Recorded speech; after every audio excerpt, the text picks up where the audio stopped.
Welcome to hour number 2 on this Sweet 16 Friday, live right here on the early line on SportsGrid. He is Donnie right side. I am Ben Stevens. We are live right here for the next 2 hours up until 11 a.m. Eastern time here across Spiz Grizz Network. In DRS, it is day number 2 of the Major League Baseball season. It is night number 2 of the Sweet 16 of the 2024 Men's NCAA Tournament. And after 3 days off for the women's bracket, they get back to dancing tonight. Sweet 16 action in the 2024 Women's NCAA Tournament as well. What a Friday night we have in store. What a weekend in college basketball ahead. Boys will be live in studio once again today for Bracket Central, so make sure you're tuned in here, Ben. I'm going to say 6:25. It probably gets popping. It might be popping earlier. It might be popping later, but the one thing we know all day long, it's going to be popping here at the SportsGrid Network. We're going to enjoy ourselves. And you know what, Ben? We're going to bet a lot of player props in protest tonight, so you get ready. Yeah, you are. Yeah. Listen, Donnie Rightside is a great man to watch a game with live, to put a couple of wagers down live. The reactions that you see for an often muted DRS here at times in the morning, complete opposite. Excitement and energy at all times during Bracket Central. 6:25, that sounds like game time decisions music. But it's 6:25 for Bracket Central? Now, is it one of those, like, you know, like the NHL likes to do a lot, like, hey, man, make sure that's 6 o'clock, but puck drop is like 6:25? Maybe it's that here as we get involved, or who knows? Maybe Ben Stevens going to do 25 minutes from live from the city just to help us out here. You never know. Never know. You never know. Let's welcome in that SportsGrid radio audience here to hour 2 of this Sweet 16 Friday on the early line. He is Donnie. I am Ben. You're listening on Sirius XM channel 159. All of our radio terrestrial affiliates now in the mix as well. So let's preview those Sweet 16 games. Maybe DRS can just clip off these next 2 segments. There you go. First 2 segments of that 6 o'clock window leading into UNLK Dubs on Bracket Central for Sweet 16 Friday at 6:25, because we're previewing the 4 marquee matchups that we have on this second night of the second weekend of the 2024 Men's NCAA Tournament. We start in the South region with the nightcap tonight in Dallas, and what a game it is going to be. It's the 1 seed out in the South region, Houston, against the 4 seed in the South region. That is Duke. 4.5-point number in favor of the Cougs. Over under 134.5, slightly up from that overnight number that you see right there. Donnie, where's your first thought when you look to break down this game with a spot on the Elite 8 on the line? I think Houston's the better team, I do. But again, we're seeing these circumstances, which is a one-game one-off here, which means you play well or you don't play well. You're either going to advance or you're either going to go home. I think this game comes down to one simple key point. You look at Houston. We know they're a great defensive team, obviously, but they're also very efficient on offense as well, top 15 in the country. But if there's one metric that you want to look at tonight, the Duke Blue Devils, top 15 in the country, Ben, at knocking down the three-point shot at 38%. I'm going to say this right now. If Duke shoots their average from three-point range tonight, they're going to beat Houston. Which is, man, is it that easier? No, it's not, because Houston is top 10 at defending it, but they will let you shoot it. Neutral court environment, a stadium or / let's just say arena that you're not used to playing in. If you're relying on the three-point shot to win, and that's the way to beat this basketball team, I don't know if it's going to happen. We talked like yesterday. If you try to equate it and say, well, Donnie, how about Illinois? They shoot the three-point shot decent, but Iowa State's offense isn't technically as good as Houston's offense is efficiency-wise. So when you have a defense that's as elite as Iowa State's, and now you have the defense to go along with it, the offense to go along with that defense, it's going to make a difference. But keep an eye on the three-point line. If Duke is knocking down again close to 40% of their threes, they're going to beat Houston. If they don't, Houston's going to win this game. Simple for me. Yeah, DRS, I think it's a great handicap. Duke right now, the 13th best three-point shooting team in the country at better than 38%. They lit it up against the James Madison team that was the second best team in the country defending the three-point line entering. Houston is the third best team defending the three-point line in the nation as well. In the second most efficient defense, only a peg behind Iowa State. And the Cyclone season has now come to a close. I thought Houston would control the pace against an A&M team that actually was the best and most efficient offense in the opening 2 rounds of the NCAA tournament a weekend ago. Of course, that game went into overtime, and it was a thriller. But let's not mince words about Duke. They have been sensational here in the Big Dance. They have covered easily in both of their two games against Vermont and James Madison in the round of 64 and in the round of 32. And the Blue Devils entered DRS on a 2-game losing skid into the Big Dance. It had been a tumultuous final 3 weeks of the regular season for Duke. The court-storming incident, losing to Wake Forest in Winston-Salem. They got bounced at home by North Carolina as they saw their rivals win a regular season ACC crown. The crowd was throwing water on the Tar Heels as John Shire's apologizing to the Cameron Indoor faithful about how poor his team played in that basketball game. And then they lose in their opener in the ACC tournament that, looking back, maybe is not that bad of a loss against NC State. But in their 2 games here in the Big Dance, they have won, they have covered, and both of the pregame totals have stayed under. Outside of those 3 losses I just highlighted to end out the regular year and in to the ACC tournament, Duke has now won 10 of their last 13 games. They have covered in all 10 wins. They have gone under in all 10 victories as well. I don't really have a thought here, DRS. I like the total, but it's 134.5. I'm not sure it stays under. Houston has been paced up as of late. Duke doesn't play with a very fast pace by any means, but I think the offense could be there tonight. 3-point shooting for the Blue Devils is key. It's a really good handicap. Now, speaking of NC State, they're the only double-digit team into the second weekend on that seed line here in the NCAA tournament. It's the opening game of the Sweet 16 Friday night. It's the 2-11 matchup in the South region. Marquette on the 2 line, a 6.5-point favorite against the Wolfpack, total at 151.5. NC State, of course, has won 7 straight games. Now they get into the Sweet 16. Will this Cinderella run for the Wolfpack strike midnight tonight against the Golden Eagles? I think it will, but also you take a look at Marquette's defense. Shaka Smart always likes to pressure the basketball and force turnovers, as Marquette is a top 20 team at doing that. But however, NC State, top 10 in the country at not turning the basketball over, so maybe some of those run-out points for Marquette won't be there. But as you try to take a look, Marquette does a lot of things well on offense, top 20 in efficiency. But if I'm, again, looking at a team from the ACC that needs to knock down 3-point shots, Duke's a much better 3-point shooting team than NC State. The reason I bring that up is you take a look at the defensive footprint for Marquette. The one thing they let you do, Ben, they'll let you shoot the 3-point shot. So if NC State is above average from 3-point range tonight, that's the way a dog can hang around in this environment. And also, what are we trying to quantify? How much does it mean for, hey, look, man, nobody expected us to be here, but my goodness, we are on a win streak here. Why can't we keep winning in a neutral court environment? So the ACC taking that footprint down to American Airlines Arena in Dallas, maybe a 2-0 tonight, maybe, I'm actually betting on an 0-2, but NC State from 3-point range, Duke from 3-point range, those are the keys tonight for victory. We'll look more at the metrics, at the matchup advantages, and, of course, the prices, the odds to win the South region on the other side of the break before we go to the Midwest regional semifinals on this Sweet 16 Friday.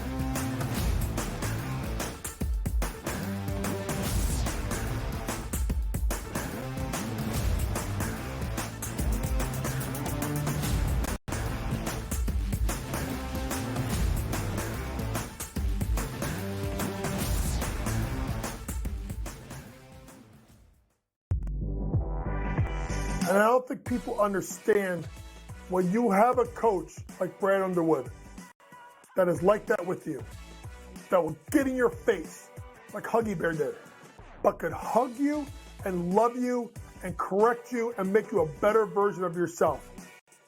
Brad Underwood. Say what you want about the Shannon Jr. situation. This guy's a hell of a coach. Betting above the rim, only on SportsGrid.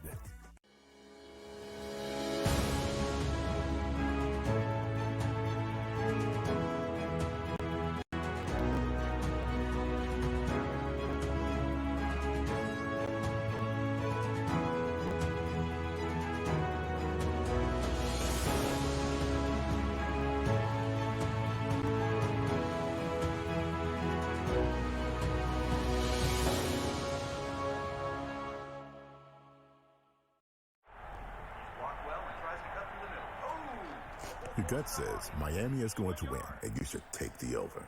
Your gut also said your NFT selfies would only go up in value. They didn't. But your head is on SportsGrid and knows the QB is in concussion protocol. The backup has a 45 QBR against the zone coverage. The New York D has the most sacks in the league. So yeah, trust your head. It's smarter to be on SportsGrid. SportsGrid. your 24/7 sports wagering network. Pro League Soccer, powered by Marca. I would be willing to bet the under 2.5 goals. Fantasy sports today. Especially in head-to-head formats in fantasy, I think I'm going to go with Juan Soto. Game time decision. People don't like it. I don't really care. I cannot believe anybody is betting the Clippers at this number. Betting above the All rim. I've heard you say on the network is you're either winning or you're rebuilding. In-game live all access. Nobody has been more profitable as a dog than Shaka Smart teams. Winning back-to-back road games. I don't care if they're playing Topeka High. I wouldn't give them any chance whatsoever. In-game live, prime time. Back-to-back, just utterly stinker quarters. In-game live, overtime. Honestly, as you sit here and listen, watch right now, you may want to consider placing that bet. It's smarter to be on SportsGrid.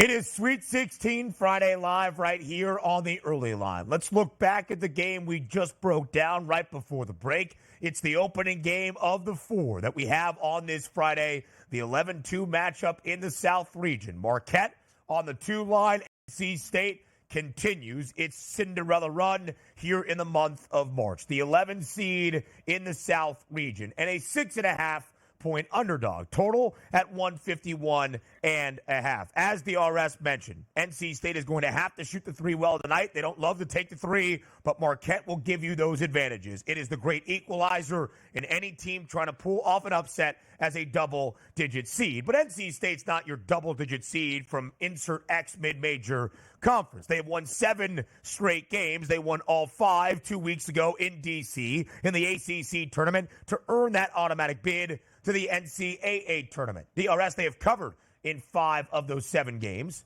The 5 games they have won outright as an underdog. They have also gone over in 5 of their last 7 and 11 of their last 15. I wonder what the pace looks like tonight. Marquette would love their opponents to sit in their half-court tempo. They allow you to do so if that is what you like. I wonder what Kevin Keatts' philosophy is. We saw Colorado push some pace against Marquette. That game went over in the round of 32. We saw Western Kentucky, at least in the opening game, in the round of 64. In that opening half, certainly pace up the Golden Eagles. I wonder if Kevin Keatts is looking at that as an offensive philosophy for this round of 16 matchup against Marquette.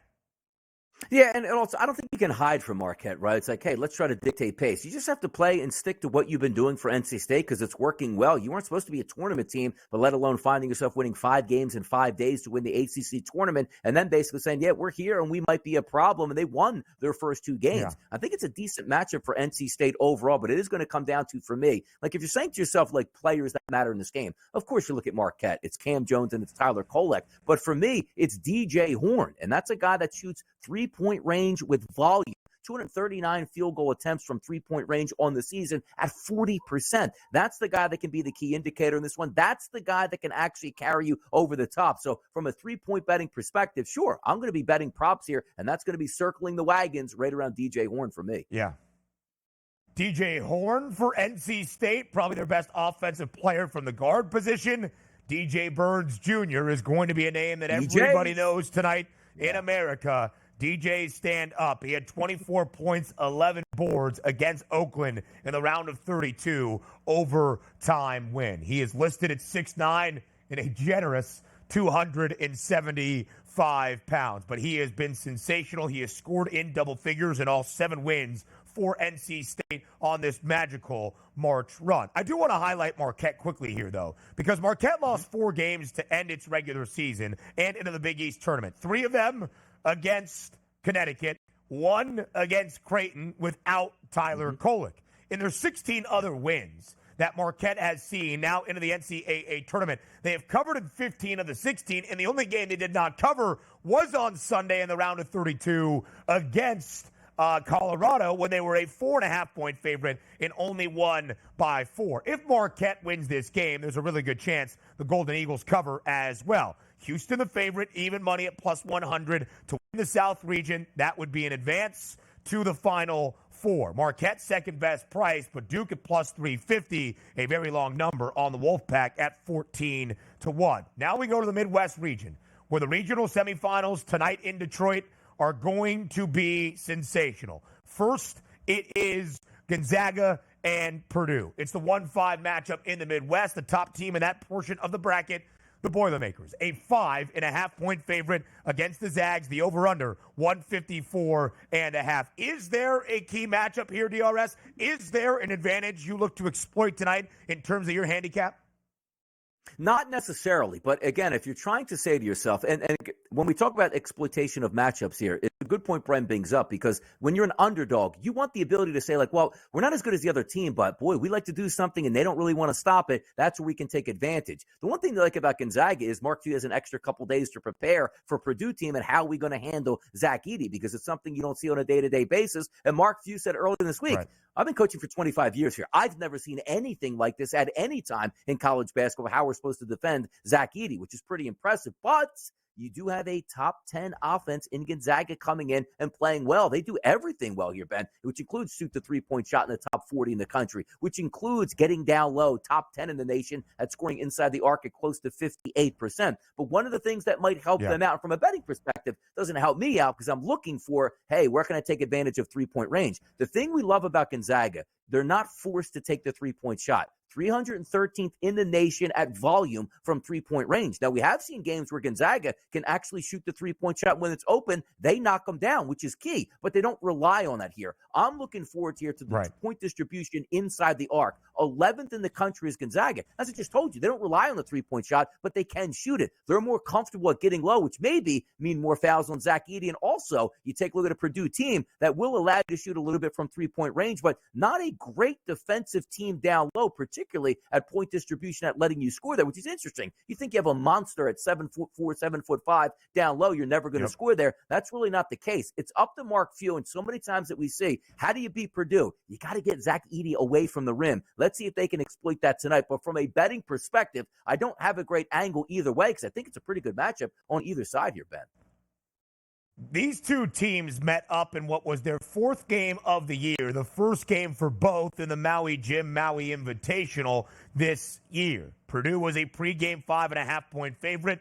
They won by 10. They covered as a 5.5-point favorite. Tonight's line, 5.5. Total was 153.5. It stayed under. 73-67 was that final score. Tonight's total, 154.5. Very similar numbers to what we saw even way back in late November, now here in late March. Purdue has been great in the NCAA tournament, as has Gonzaga. The Zags have won both of their games by 21 points. Purdue has covered in both of its games, coming off a 39-point win, the 5th largest margin of victory in the history of the round of 32 against Utah State. And the Boilers were great from 3 that night, 11 of 23. Purdue now the best three-point shooting team in the country, nearly 41%. I think it's the cast and crew around Zach Edey. Fletcher Lawyer, Braden Smith, Mason Gillis, Trey Kaufman-Wren was huge against Utah State as well. That will be the difference for Purdue tonight. And then when you look at the Boilers and you see everything, or you don't really see Zach Edey there, we go now to our nightcap. We keep it moving here on the fly. Creighton and Tennessee. It's the nightcap in Detroit in the Midwest Regional Semifinal. DRS, much like last night, I hope you stay up on this Friday, because the nightcap might be the best game of the night. Tennessee, a 2.5-point favorite against CU. The over-under, 144 and a hook. Yeah, if I'm not awake at 10:09 tonight, it could be disastrous, Ben, as I'm supposed to be driving home from the studio. So your boy will have to be up and be alert and watching this game, or at least getting updates on this game overall. But I think the matchup is awesome. Tennessee, we know they play great defense here, but the one thing about Creighton is also, this is great about as we head down the stretch, Sweet 16 into the Elite Eight. You're getting these great seeds here. The reason why they're here is not because they got lucky for the most part, but it's because they're efficient on offense and defense. You take a look at Creighton, top 10 in the country at volume from three-point range. Almost 50% of their shots come from three. Why does that make some sense here tonight? Because Tennessee will let you shoot the three-point shot all you want tonight. Now, granted, they do defend it well, but the three-point line is going to be open. If there's one game I'm looking forward to the most tonight, it's Creighton and Tennessee. Not because I have Creighton as one of my two teams left with a voucher, basically, to win a national championship at a great price, but also the fact that they shoot the three-point shot, love to shoot, and there'll be plenty of opportunities against Tennessee. I'm eyeing this game up. I can't wait. Concoct some parlays to get ready for tonight here. The Volunteers have the second best price to win the Midwest region. They are the 2 seed in this portion of the bracket. They have the third best defense in the country. They are looking to get to an Elite Eight under Rick Barnes for the first time. They have made the big dance now 6 consecutive seasons. We'll have plenty more on this Sweet 16 Friday with our coach, James Young, up next.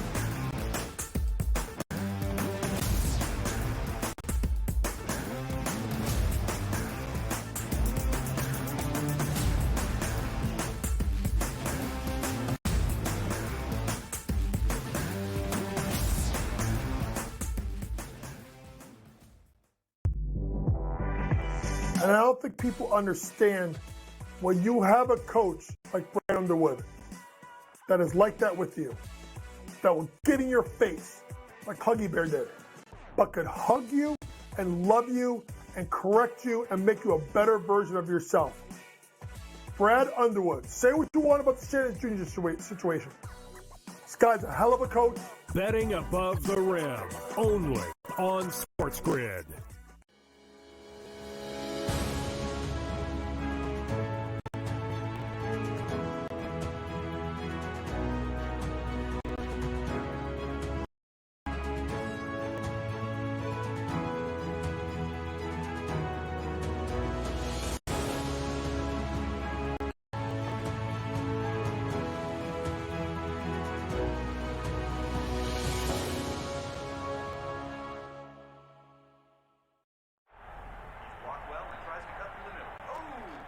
Your gut says Miami is going to win, and you should take the over. Your gut also said your NFT selfies would only go up in value. They didn't. But your head is on SportsGrid and knows the QB is in concussion protocol.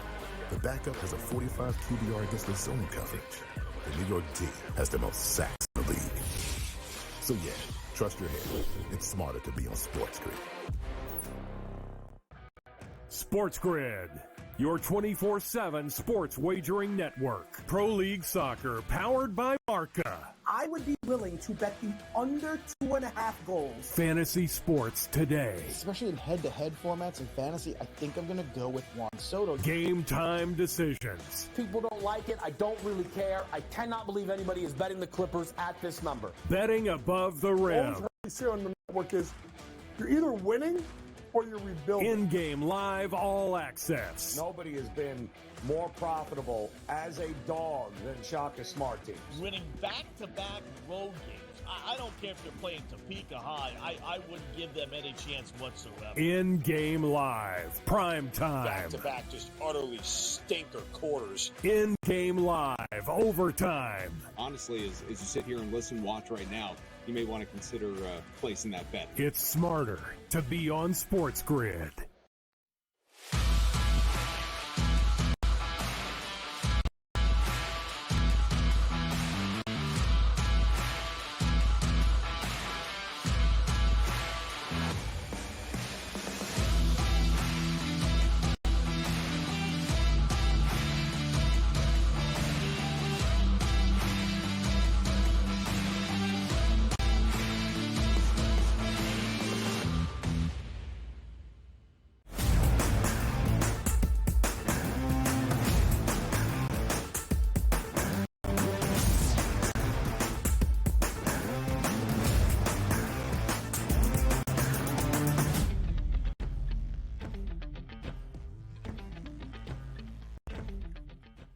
While Donnie right side was fast asleep, James Young and myself were rolling last night on SportsGrid's Bracket Central on Sweet 16 Thursday night. And JY upright and early on this Friday to join us once again. Our coach is here for a reaction to set the stage for the Elite Eight and, of course, a preview of the final 4 games we have in the Sweet 16 on this Friday as well. JY, thank you for being here on this Friday on the early line.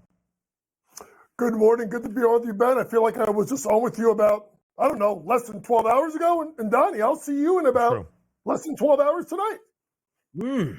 Look at that. Clock never stops for the coach. He has taken all of those hours, and he is delivering. Donnie will be with JY and Kevin Walsh on SportsGrid's Bracket Central tonight, starting at 6:25 p.m. Eastern Time. We'll get to Sweet 16 Friday in just a moment. But, JY, let's look back on what we saw last night. We weren't together for the final 2 games of the night. We ended at 10 p.m. Eastern Time. And so the games that concluded in the nightcaps in the West region in L.A. and in the East region in Boston concluded well after we were off the air. So let's start with the game of the night in the West region out in Los Angeles. The 1 seed North Carolina, the 4 seed Alabama. In the Crimson Tide, pull off the upset. They win outright as a 4.5-point dog, 89-87. JY, what did you see down the stretch in this tightly contested game that allowed the Crimson Tide to advance to the Elite Eight for the first time in 2 decades? How about if I told you folks that a team gave up 87 points and they played great defense? If you first half, Carolina got whatever they wanted. 54 points at the break. I, was sitting there saying with Ben last night, I was looking at Cormac Ryan, Harrison Ingram going over their 3-point prop. I didn't know they were going to get it by halftime, but then I thought it was going to keep going. And then the game turned in regard to the fact that they held Carolina to 33 points in the second half, playing arguably their best defense in their most important spot. And to me, you have to also look at the guard play in regards to Sears, Griffin and Estrada, the way they played and the way they shot the ball, compared to besides really Cormac Ryan, who was 5 of 8 from 3, he did his job. R.J. Davis and his backcourt mate Caleb Love had a trade hold my beer moment of who we're going to have the worst of the 2 games. But to me, that was the key. We talked about it last night. It was about, will Alabama find a way to get stops? They did, and you honestly can't say enough about the big man, Grant Nelson, who was absolutely sensational. And with all those players on the floor, he was a difference in that game last night. An Elite Eight matchup we probably didn't think we would see here lining up, and that's because we take a look at last night. Arizona, de facto home court advantage against Clemson didn't matter. Clemson was the better team all the way through. And I want to start here before we actually break this game down. What to make of Clemson? Because they're playing good basketball now, but down the stretch, Coach, losing to a bad Notre Dame team, losing to Wake Forest in the final game of the ACC regular season, going in the tournament getting smashed by Boston College. How do you try to approach a team here that heads into post-conference play into March Madness, not playing well, and then we find themselves 3 straight victories and, quite frankly, not even really favorites, but still handling their business? Donnie, I don't have any damn idea, because I saw them get smashed by BC, and all of us, when that bracket came out, we looked at Richard Pitino in New Mexico and said, there's an easy win right there in the 11-6 game, and they smashed them. And they've turned around and they've continued to do it. Coach Brownell's defense has been outstanding. We talked about it last night, Ben and I. The biggest moment of that game was the weirdest moment. They got into foul trouble. And out of necessity, he had to go zone. And Arizona looked like a mess. Now, you could argue, if I'm not mistaken, Arizona in the first round played against, I do believe, Long Beach State. And so there was a little bit of that when Ben and I were together then, that they showed a little bit of a struggle then too. Coach Brownell whips it out at the right time, and then their offensive action, particularly the passing of the bigs, running that split screen action, getting some backdoor cuts, and Arizona just continued to bomb away from 3. 5 of 28, so it didn't matter that they took more shots, more free throws, more O-boards, more total rebounds, right? Less turnovers, less fouls. You shoot 5 for 28 from the floor, Donnie right side, you're not going to win a lot of games. I thought Tommy Lloyd was thoroughly outcoached. He did not find a way to break that zone the last 12 minutes. Clemson wins outright as an underdog for all 3 games they have seen here in the Big Dance. So now the 1 seed out of the West region, the 2 seed out of the West region. The 3 seed Baylor was bounced by Clemson in the round of 32. So it's Alabama and Clemson tomorrow night in Los Angeles. Again, the Crimson Tide, an early 3.5-point favorite. That over-under stands at 164.5. Now we go out to the East region. The nightcap inside TD Garden in Boston. The story of the game, JY, entering was the best offense in the country in Illinois against the best defense in the country in Iowa State. The offensive team in Illinois won outright 72-69 as a slight 1.5-point underdog. But that was the story entering the game. What was the story of the actual game we saw unfold in Beantown? Well, if you remember, Ben, when we talked last night, we knew what the strength of each team was. And what did we say it came down to? It was going to come down to Iowa State's offense versus Illinois' defense. And the Illinois team, folks, they shot only 9 of 29 from 3 and shot 15 of 29 from the free throw line. Ben, this game could have been worse last night than that 3-point win. But we talked about it. If Illinois was able to get stops, and they were, and they obviously dominated the boards, they forced Iowa State into foul trouble with 23 team fouls, forced 2 guys with 4 fouls, 1 guy foul out for Iowa State. But to me, we talked about it. The 2 best players, Domask and Shannon Jr., as offensive players, could they give them enough offensively? One did not, the other one did. And that was the big difference. When you have games like this, you got to have guys that are shot creators and shot makers. And Terrence Shannon Jr., one of the very best in the country, went off for 29 points. I don't even know if anybody has gotten to 25 versus Iowa State this entire season, to be honest with you. So to me, when you line it up, Illinois' defense, which I thought was going to be the Achilles heel, or what was going to get them to a Final Four was that defense, along with obviously the play of Shannon Jr., fantastic performance. Iowa State didn't have enough offense to get it done. Great game coming up here in the Elite Eight. Why? Because get off the train tracks, because UConn is coming close here. 82-52, a 30-point win in the de facto home game for UConn. This game was close very early on, but it was clear after about that 10-minute mark of the first half, Coach, it was going to be a runaway route. UConn does whatever they want to any team they play. Can anybody stop them? And also, talk about how impressive they were last night. I mean, I've run out of words on this team. You know, every time they get booked as a double-digit favorite, you figure at what time, Donnie, you're like, okay, they're going to give them a game, right? And obviously early in the game when Ben and I were there, Lede kind of got going a little bit offensively. We're like, all right, well, they're keeping pace. And then, Mama said knock you out. You threw the punch. They kept punching, and they just hit you in waves. And it was funny when I was talking to Ben made a really good point during the game, during the commercial break. And he talked about me saying Cam Spencer is being just a straight shooter.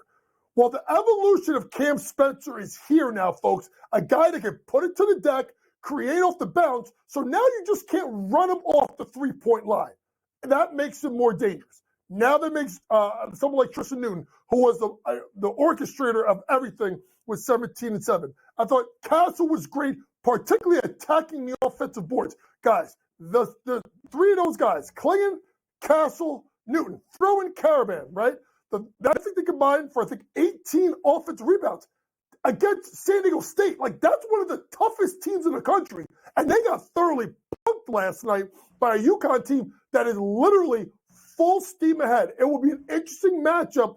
Can Illinois muster enough offense to keep pace? Because the UConn team, they're going to be able to score with no problem. Connecticut an 8.5-point favorite, minus 375 on that money line to win the East region. It was minus 230 yesterday. Tomorrow night's total in Boston, 154.5. JY, I asked you similar questions last night in comparisons of this year's UConn team to last year's national championship team. I'll ask you it slightly differently here. UConn is a very short favorite relative to the rest of the field that remains in the 2024 men's NCAA tournament to win a national title once again. Plus 120. Is there a team in the field that can be built to knock off UConn? And if so, who is the best team suited to do so? Honestly, I don't know if they get their win tonight. We'll break it down next. To me, it's a team that's done it, and that's Creighton. They have the offensive firepower. They have the shooting. They have the coach. They have the shot blocking presence and Kalkbrenner down low. They have given the formula. The question is, can they do it again? But even a bigger question is, do they even get by tonight, which will be a great game tonight? Yeah, Creighton would need 2 more wins tonight. They actually need 3 more wins tonight in the Sweet 16, in the Elite 8 to win the Midwest region, and in the Final 4 to then face off against Connecticut in what would be an all-Big East national championship game. Speaking of tonight, we'll go around the Sweet 16 on this Friday, both in the men's tournament and as the women's big dance gets underway once again on this Friday as well. Come back and join us.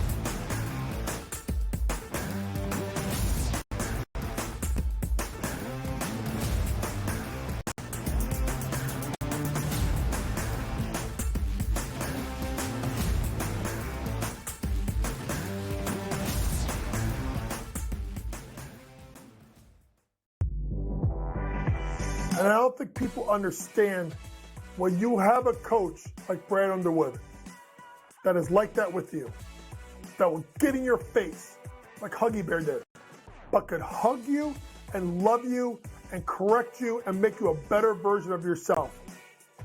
Brad Underwood, say what you want about the Shannon Jr. situation. This guy's a hell of a coach. Betting above the rim, only on SportsGrid.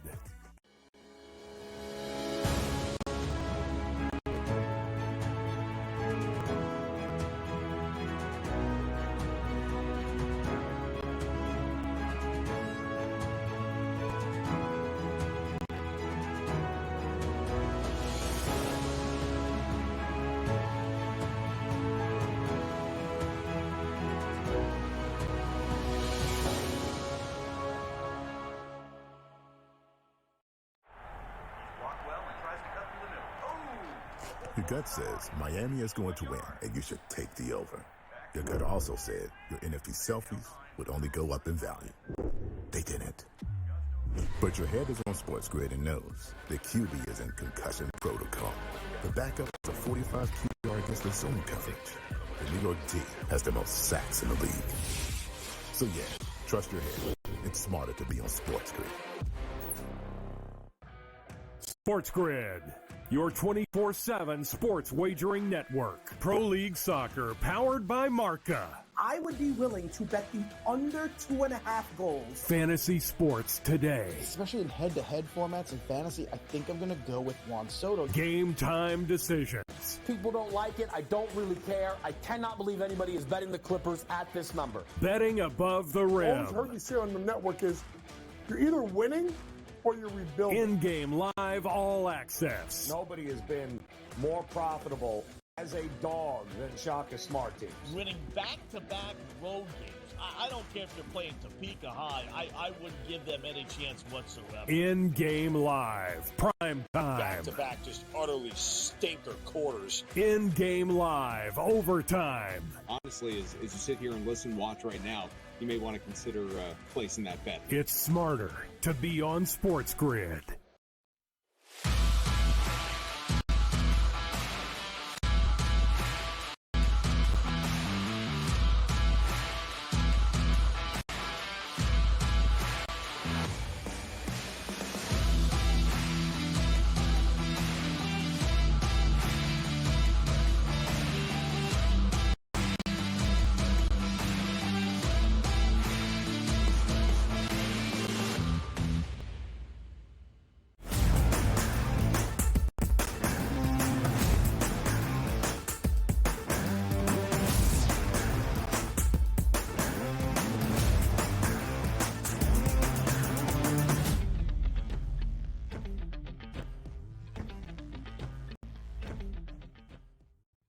A Sweet 16 Friday live right here on the early line rolls on. I am Ben. He is Donnie. Our coach, JY James Young, joins us once again as the man in the middle. We will get to the 4 matchups that we have in the men's NCAA tournament in just a moment, but the women go dancing once again after a few days off. It is the second weekend of the 2024 women's NCAA tournament. Not a ton of upsets like in the men's bracket on the women's side either. 4 matchups tonight in the Sweet 16. South Carolina continues its perfect undefeated season. They're a 15.5-point favorite in a Sweet 16 game against Indiana. Kenzie Holmes and the Hoosiers should not be taken lightly. Texas, a 1 seed as well. 5.5-point favorite against Gonzaga. Stanford barely survived in overtime against Iowa State in the round of 32. 4.5-point favorite against NC State. In Notre Dame, 3.5-point favorite against Oregon State. Of those 4 matchups, JY, what catches your attention the most? Well, number one, can anybody play with South Carolina? South Carolina team that, let's be honest, I don't know if they lost focus or whatever, but they looked, let's be honest, a little bit vulnerable in the SEC tournament, right? You talk about down the stretch that 74-73 win needed Cardozo's 3 at the top of the key when Kelly Harper did not send a big to go guard her, bang 3. Then the LSU game, and all the craziness was before the craziness was a really tight game. But then they got to the tournament, man, and it's almost like Dawn Staley said, all right, time to go. And a blowout. And what they did to Courtney Banger in North Carolina, which I thought was a really good team, beating them by 47 points. Now, this Indiana team, folks, can score. Mackenzie Holmes is a stud. This could be a game. It's about the first 10 minutes, right? Dawn likes to throw that punch early in that first quarter and try and knock you out. They got to keep this game really, really close. What's also intriguing to me is this team in Notre Dame. I keep going back to the pride of Haddonfield, down by Donnie's area. This kid Hidalgo, who is an absolute stud. Now, Oregon State's one of the better defensive teams in the country, so they're going to make Hannah work a little bit. That is an intriguing matchup. And then obviously you can talk about what Vic Schaefer's done at Texas has been fantastic. Can Gonzaga get it done? They're both playing tonight. Could they get 2 upsets? I don't know. National championship odds, coach. Has anything changed in your eyes? You take a look at South Carolina, still a massive favorite at minus 165, followed by Iowa plus 750, LSU at 10-1, and Connecticut at 12-1. Is it still South Carolina, and it's going to take an unbelievable effort to knock them off, or any value behind them?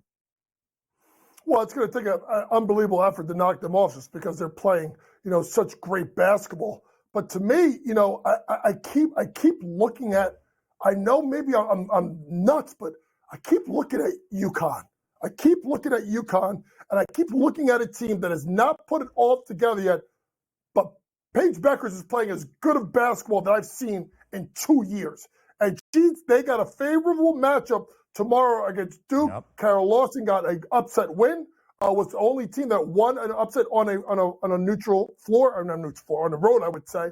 Connecticut has themselves a nice draw to come out of Region 3 in Portland to win and get the winner of USC Baylor. I think the moment could be too big for Juju Watkins. So to me, I would look at Connecticut, and if you could find that South Carolina versus the field, I might as well take the field and take a chance that someone knocks them off. You never know. There is the South Carolina versus the field. It's minus 165 for the Gamecocks. It's plus 130 for every other team that remains in this NCAA tournament on the women's side. Listen, college basketball on the women's side has more parity than we have ever seen. South Carolina is perfect. They are undefeated, but they are not going to scroll their way into a national championship despite a 47-point win in the round of 32 against their other state rivals in North Carolina. By the way, the 4 games that we have tomorrow, every one of them is sensational. To JY's point, Connecticut, in their 30th straight Sweet 16 appearance, is an 8.5-point favorite against Carol Larson and Duke. The Blue Devils pulling the upset over the 2 seed in Portland Region 3 against Ohio State this past weekend in Columbus. That's an 8.5-point number. The reigning champs, LSU, a 3.5-point favorite against UCLA. Caitlin Clark and the Iowa Hawkeyes, 6.5-point favorite against Colorado. That game tips at 3:30 p.m. Eastern Time. And then Juju Watkins and her USC Trojans, a 2.5-point favorite against Baylor. That game at 5:30. UConn and Duke is the nightcap in the Women's Sweet 16 on a Saturday. Let's go Sweet 16 Friday in the men's 2024 NCAA tournament. And we talk about Duke, but under John Shire. It's the 1-4 matchup in the South region. The nightcap tonight in Dallas. Houston, a 4.5-point favorite, the top team in the South region. The over-under, JY, up by a point this morning to 134.5. From your coach's scouting report, what is the key matchup that will decide the outcome of this game between Houston and Duke and earn one of these two teams a spot in the Elite Eight? It's going to come down to the guard play. It's going to be. I don't want to call it a 3-on-3 matchup, right? It's got to be McCain and obviously Proctor and the third guard versus Roach versus Sharp, Cryer, and Shed. That's what it's going to come down to. And if you look at how well Duke has played, and particularly McCain last game making 8 threes, they shoot the ball extremely well. 96th percentile, Ben, from the three-point line. 92nd percentile transition. 94th percentile in pick-and-roll offense. That's pretty good, right? Well, they're only going against 98th percentile defending the spot up, 100th, the best in the country at transition D, and the 99th percentile in pick-and-roll defense. It's going to be interesting because we saw this before. Mississippi State, Texas A&M, big win. Then they go ahead. And now it's Wade Taylor in the fourth. And he looked like he was put in jail by the Houston guards. Well, guess what, Duke? This is another level of defense that you've never seen before. The only way I think Duke wins is if they find a way to get the guards in foul trouble, which, Ben, can happen because they have a propensity to foul. Yeah. I think the moment's too big. Give me Houston minus the points. Let's take a look at Gonzaga and Purdue lining up tonight, 7:39 tip time. This game opened up at the FanDuel Sportsbook, a minus 4.5-point favorite for Purdue. Now sits at 5.5, so that number growing slightly. A total, that's 154.5. A couple days to prepare. We love what we saw to each one of these teams. Gonzaga's been phenomenal here in the tournament. Purdue, absolutely outrageous in their last game. Will the good times continue to roll for Purdue in one of those brackets we thought would be the easiest? Gonzaga coming up here. That's going to be no easy road here for Purdue tonight. No, Donnie. Gonzaga's been absolutely fantastic. You could argue besides UConn, they may be the most impressive team so far in the tournament through their first 2 games. But to me, when you look at this matchup, I'm going to go one thing for each team. For Purdue, obviously, it's going to get the ball inside to Zach Edey. 2 guys 6'10", 1 guy 6'9", on Gonzaga. They don't have the height to be able to deal with Zach. Should be able to try to get the ball inside.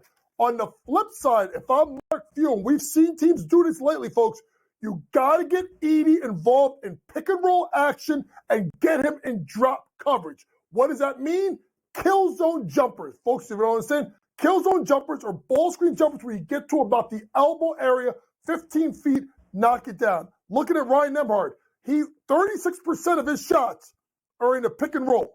Now, if you look at a team like Purdue, they're in the 49th percentile in defending the pick and roll. Drop coverage on Edey. I look at Nembhard to go over his points. I also think Zach Edey goes absolutely off. I can't bet a side or total because I think it's going to be that good of a game. I think it's going to come down to Edey scoring, which will be able to. Nembhard off the pick and roll, taking advantage of Edey defensively. Those two should have big games tonight. It is going to be very interesting to see how that big man matchup plays out between Purdue, Zach Edey, and Graham Ike. Of course, for Gonzaga, these two teams did meet up back at the end of November in the Maui Invitational. 5.5-point line in favor of Purdue. They won by 10, total of 153.5. Tonight's total 154 and a hook did stay under. The nightcap in the Midwest Regional Semifinals is out in Detroit. And it's another great one. The 2-3 matchup in the Midwest region. Tennessee on the 2 line. Creighton the 3 seed. 2.5-point spread in favor of the Volunteers. An over-under that currently stands at 144.5. How competitive, JY, is this game going to be? Oh, this is the game of the day. This is like what we talked about last night with Illinois, obviously in Iowa State. This is the game. To me, because we have to see defensively, particularly with Tennessee, I think Donnie kind of lined it up. They give up 3-point shots. And here's a team that loves to shoot the 3 right at the guard. with Alexander, right? So to me, that is where the game is going to be maybe won or lost. Will Tennessee adjust and guard the 3-point line? I think Dalton connects in the absolute sensational. He did not shoot the ball great last game. He still has the ball last game.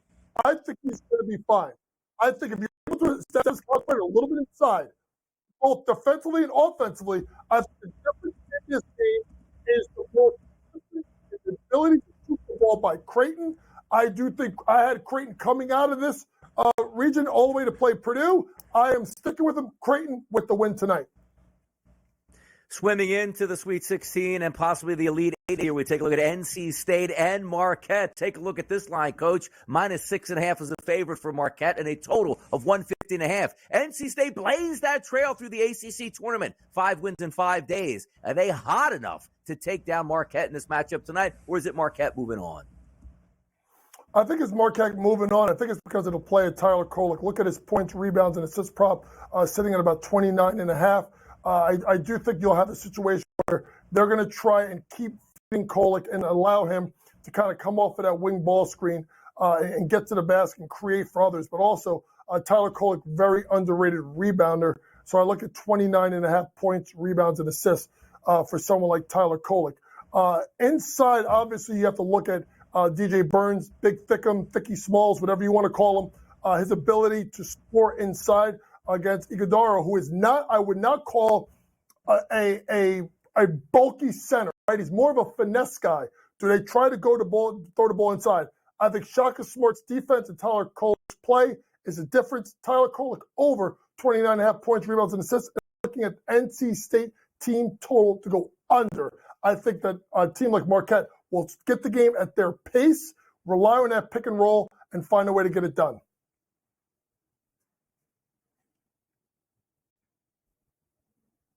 BSS cut off at this point here. Just me, you, JY. You ready to rock and roll here as we take it into the break in just a few moments? Give me an upset tonight. Give me a surprise that you're looking forward to tonight. What's the matchup? Maybe a player prop that you say, I got to get on tonight in the Sweet 16. To me, it's got to be Nembhard going over his points. I think that you have to find the matchup that makes the most logical sense, right? A strong point guard that can come off a ball screen versus a team with drop coverage and a guard in Braden Smith, who I don't think is good enough to stay with Nembhard. I think the point guard play, the guard play of Gonzaga is much underrated, not getting the respect they deserve. Nembhard should be the play. I think he goes over. And then if you want to go the other way, McCain is going to be in, hell, torture, whatever you want to call it. McPain, whatever you want to say. And it's going to be problems. I would go his points prop under. There's no way Kelvin Sampson allows that kid to go off tonight. Sweet 16 action, you know where you need to be, right here on the SportsGrid Network. Coach James Young, Donnie Rightside, and Kevin Walsh live in studio tonight. We'll be sitting side by side for NC State, Marquette, Gonzaga, and Purdue, and breaking down what you need to know for Duke, Houston, Creighton, and Tennessee. What a wonderful time to be on the grid on this glorious Friday. Fade the Public coming up next.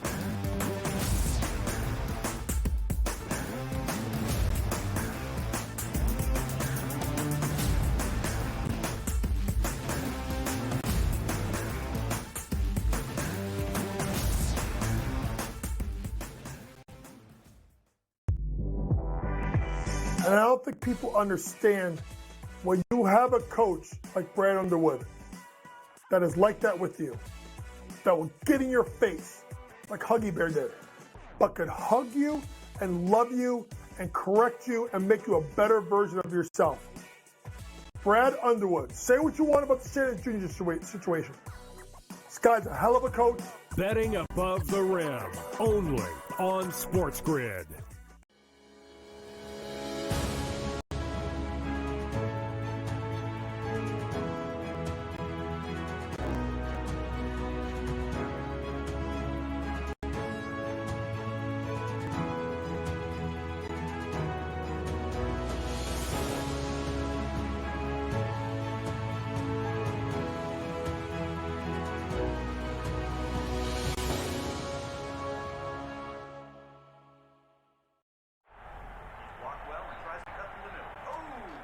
Your gut says Miami is going to win, and you should take the over.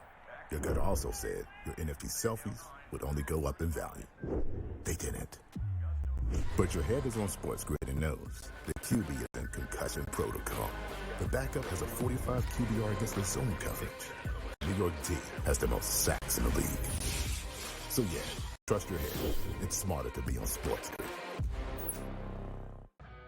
SportsGrid, your 24/7 sports wagering network. Pro League Soccer, powered by Marca. I would be willing to bet the under 2.5 goals. Fantasy sports today. Especially in head-to-head formats and fantasy, I think I'm going to go with Juan Soto. Game time decisions. People don't like it. I don't really care. I cannot believe anybody is betting the Clippers at this number. Betting above the rim. All I've heard you say on the network is you're either winning or you're rebuilding. In-game live, all access. Nobody has been more profitable as a dog than Shaka Smart teams. Winning back-to-back road games. I don't care if they're playing Topeka High. I wouldn't give them any chance whatsoever. In-game live, prime time. Back-to-back, just utterly stinker quarters. In-game live, overtime. Honestly, as you sit here and listen, watch right now, you may want to consider placing that bet. It's smarter to be on SportsGrid.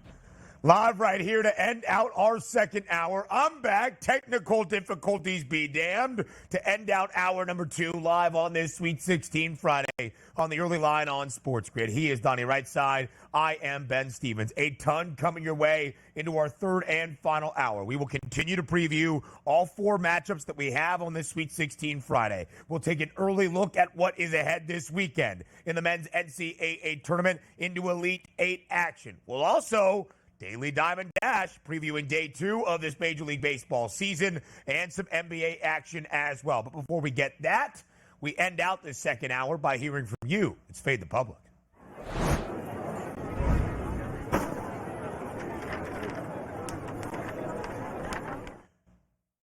So, DRS, we talked about this in the women's NCAA tournament with South Carolina an odds-on favorite. South Carolina versus the field, the Gamecocks minus 165. The field plus 130. That market is now emerging for the NCAA tournament in the men's draw. Connecticut versus the field. UConn is plus 120 to cut down the nets as a back-to-back reigning national champ.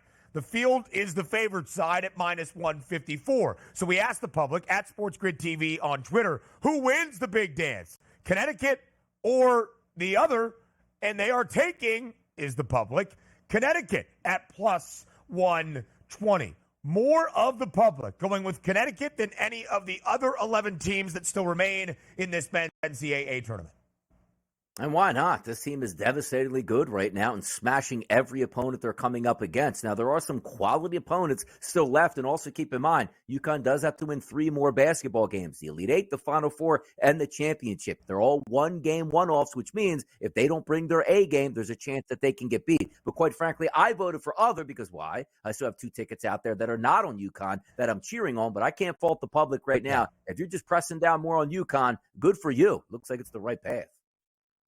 I am also fading the public, as we'll talk about in just a little bit. I think the other portion of the bracket might have something to say. We're back for hour number 3 on the early line in less than a minute.